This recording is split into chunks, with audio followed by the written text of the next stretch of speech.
Gabriela Cerruti. Argentina reitera su firme rechazo al uso de la Fuerza Armada y llama a Rusia a cesar las acciones militares en Ucrania. Este es su comunicado de Cancillería. La República Argentina, fiel a los principios más esenciales de la convivencia internacional, hace su más firme rechazo al uso de la Fuerza Armada y lamenta profundamente la escalada de la situación general en Ucrania.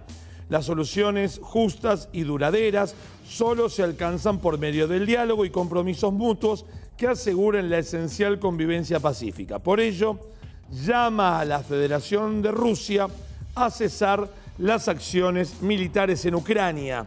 Ese me parece que es el párrafo más interesante. Luego reitera las necesidades del pleno apego a todos los principios consagrados en la Carta de las Naciones Unidas, sin ambigüedades ni dando preeminencia a unos sobre otros, con pleno respeto del derecho internacional, a la soberanía de los estados y su integridad territorial, la solución pacífica de las controversias y el pleno y profundo respeto por los derechos humanos. Reafirma a su vez su compromiso y confianza en que puedan activarse para ello todos los mecanismos de la comunidad internacional con activa participación de las Naciones Unidas. La intensificación de los vientos de guerra dificulta gravemente el objetivo impostergable de preservar la vida. Es imprescindible que todos los involucrados actúen con la mayor prudencia y desescalar ya mismo el conflicto en todas sus aristas para garantizar la paz y la seguridad integral de todas las naciones. Ese es el comunicado de Cancillería. En un ratito, después de que hablemos con Jorge Elías, analista internacional, a quien le agradecemos su tiempo y que nos haya esperado para poner en contexto la situación, vamos a dar detalles de cómo Cancillería Argentina también llama a aquellos argentinos que estén en suelo ucraniano o alrededores que puedan comunicarse rápidamente con la embajada para abandonar la zona de conflicto. Jorge Elías, muchísimas gracias por atendernos. Buen día. ¿Cómo te va? Nacho Vano te saluda. Hola Nacho, buen día. Muchísimas gracias por tu tiempo. Jorge, a ver, hablemos primero, retrocedamos a 2014. Estas dos zonas ucranianas están siendo desde ese momento hasta ahora víctimas de una dictadura dictada desde Kiev. Están siendo escenario de un conflicto armado que no cesa entre separatistas y por un lado, y por el otro lado, fuerzas del Estado ucraniano que procuran defender la soberanía de Ucrania en esa región, que es la limítrofe con Rusia justamente.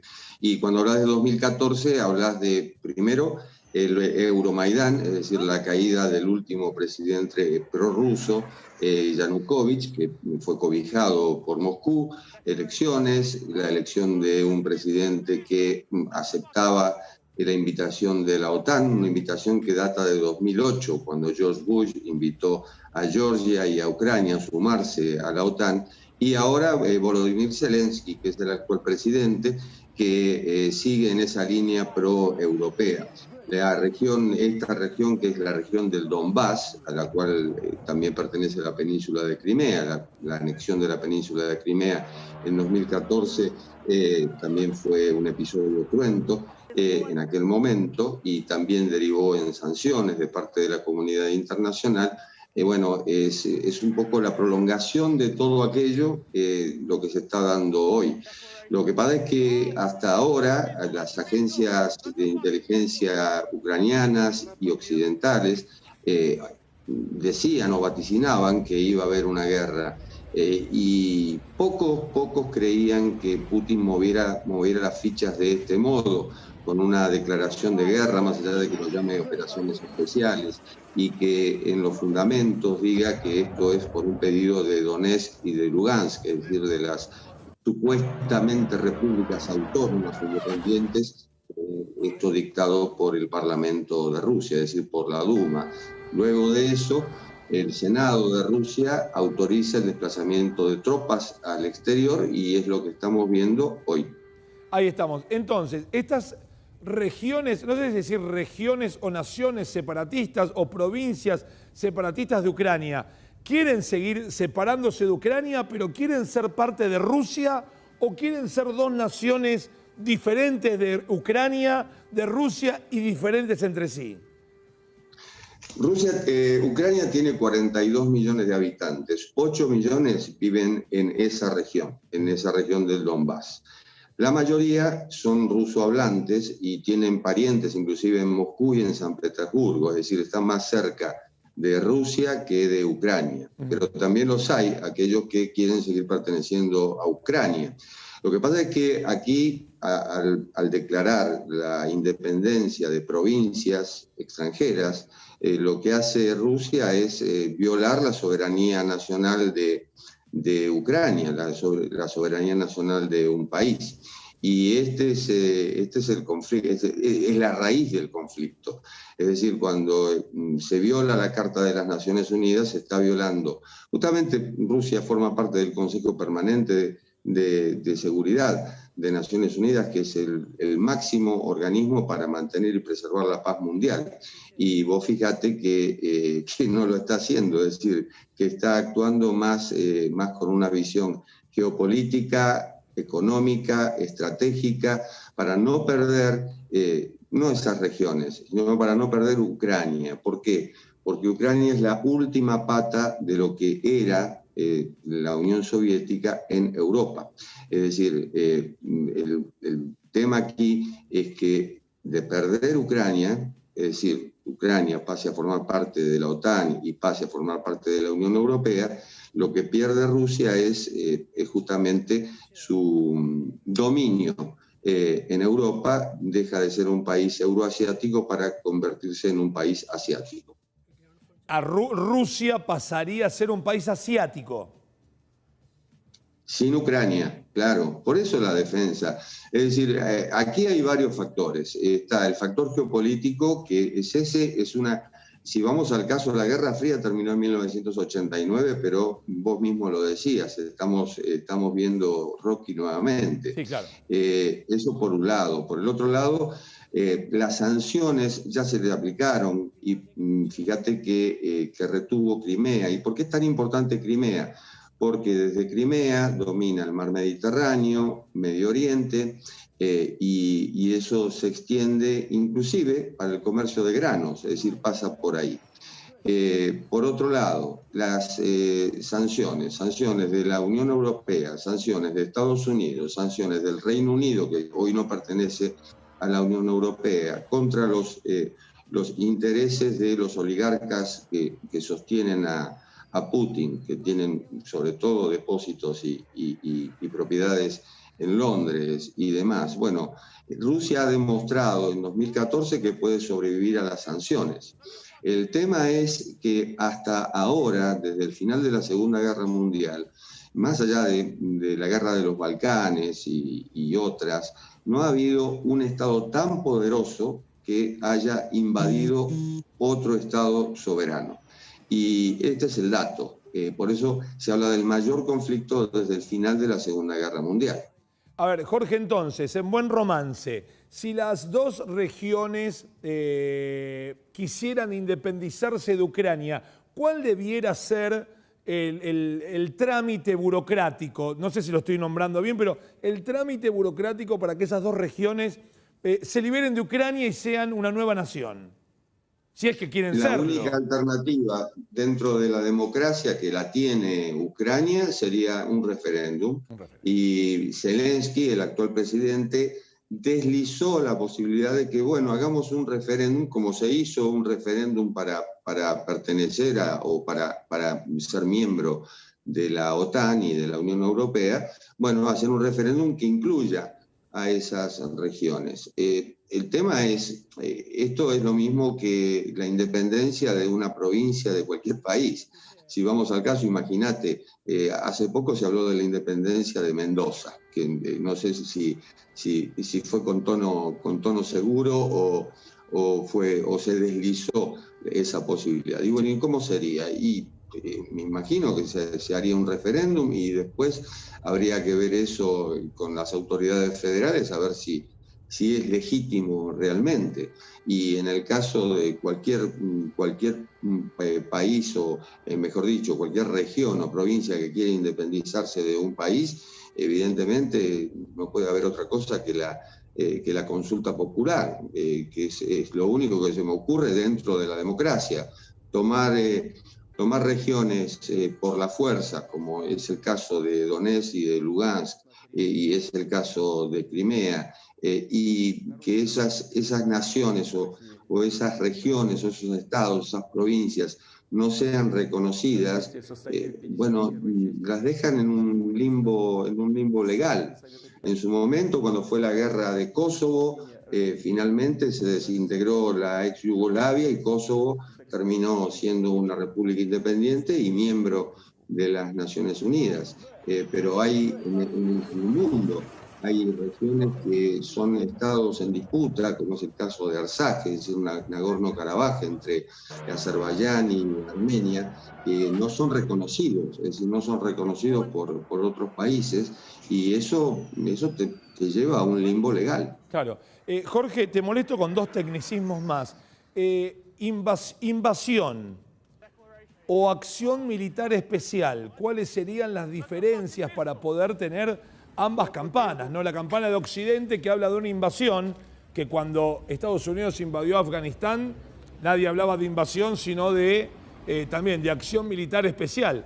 Digo, ¿cómo debiéramos leerlo, las diferencias entre una y otra? El ataque de Estados Unidos contra los talibanes en Afganistán fue aprobado por las Naciones Unidas. La invasión o la Segunda Guerra de Irak no fue aprobado por las Naciones Unidas. Y en ese caso tenés una decisión unilateral. Es decir, bueno, fueron tres en realidad, los que fueron España, Gran Bretaña y Estados Unidos los que decidieron la invasión de Irak a raíz de la presunta posesión de armamento químico que finalmente no se demostró. Yo creo que son cuestiones semánticas. Es decir, lo que estamos viendo aquí es evidentemente la vulneración de la soberanía de un Estado, que es Ucrania, se puede llamar ataque especial. El fundamento que los habitantes de Donetsk y de Lugansk fueron los que le pidieron a Rusia ayuda, realmente me parece bastante flojo de papeles, porque en ese caso si están pidiendo ayuda es porque están siendo invadidos, están siendo atacados por las fuerzas de Ucrania o por las tropas de Ucrania. Y aquí también se plantea otro problema. Ucrania fue invitado a la OTAN, pero no es miembro de la OTAN. Claro, es invitado. Entonces ahí hay que ver el límite que tiene la OTAN para actuar en el terreno. Es decir, hay que ver el límite que tienen justamente y que lo tiene que decidir Naciones Unidas, evidentemente, para que tanto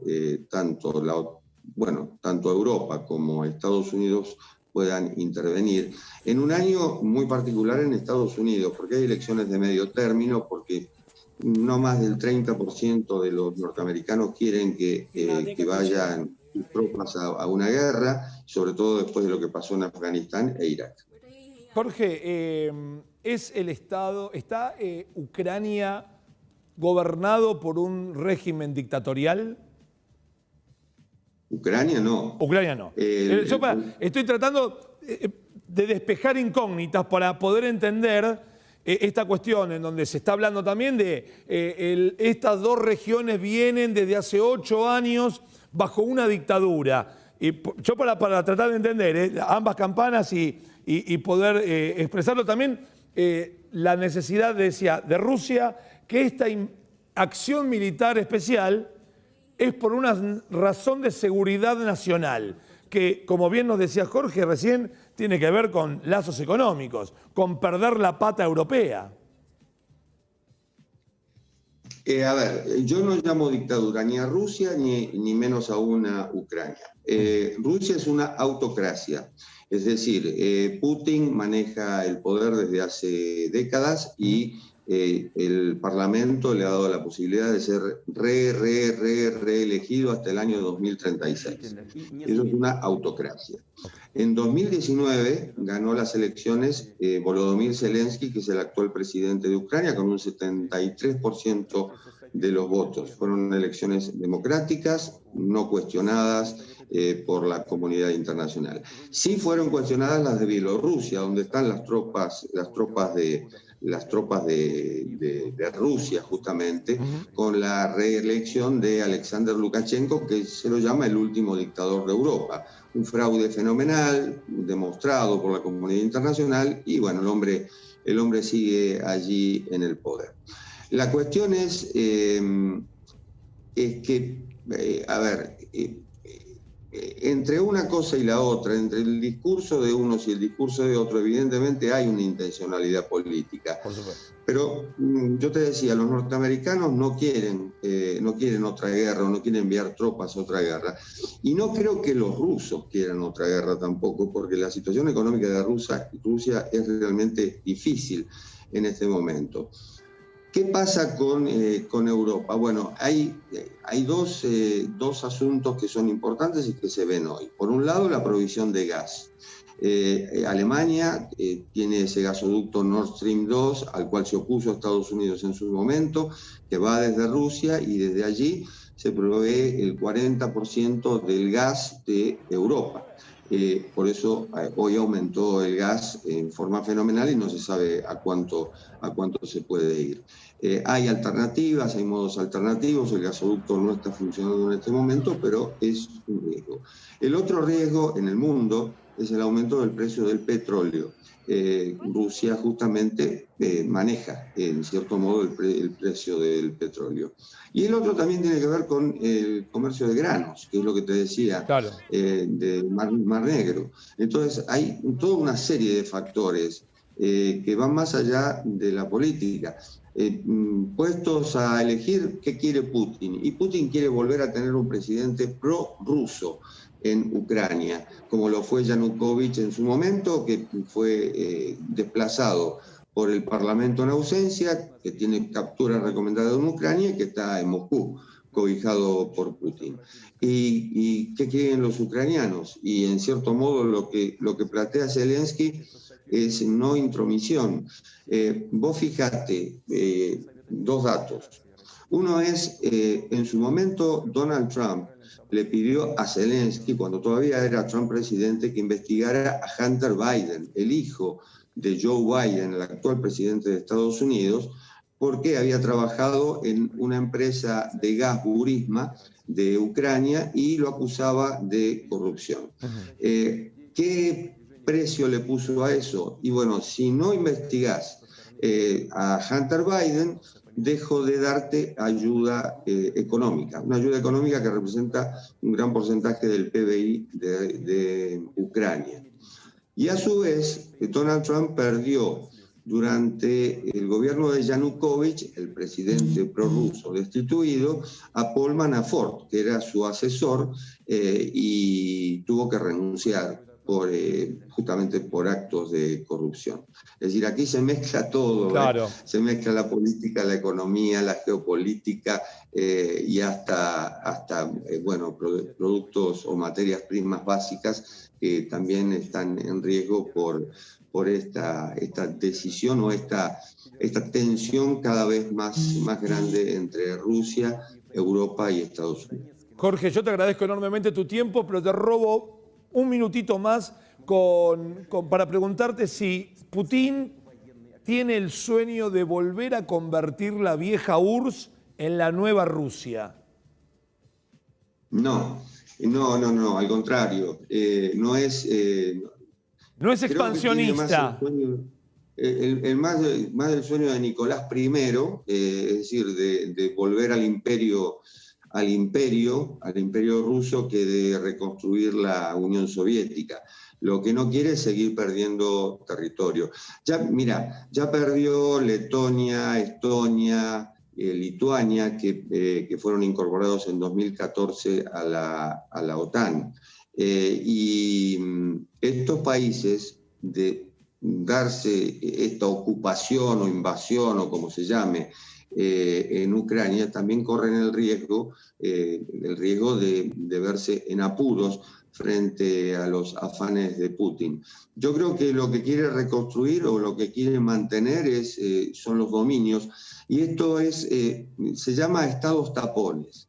Es decir, en geopolítica se llama estados tapones aquellos en los cuales vos ponés todas las fichas como en el TEC, sí, claro, y decís, por acá no, hasta acá llegaron y por acá no pasan.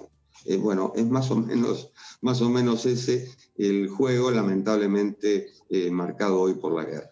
Jorge, te agradezco enormemente toda tu sabiduría, tu sapiencia, tu experiencia para poder contarnos un poquitito y aclararnos el panorama. Te mandamos un abrazo enorme. Muchísimas gracias. Un placer, Nacho, un abrazo, gracias. Abrazo enorme. Jorge Elías, entonces analista internacional. Aquí lo que tenemos es un pequeño hilo de Cancillería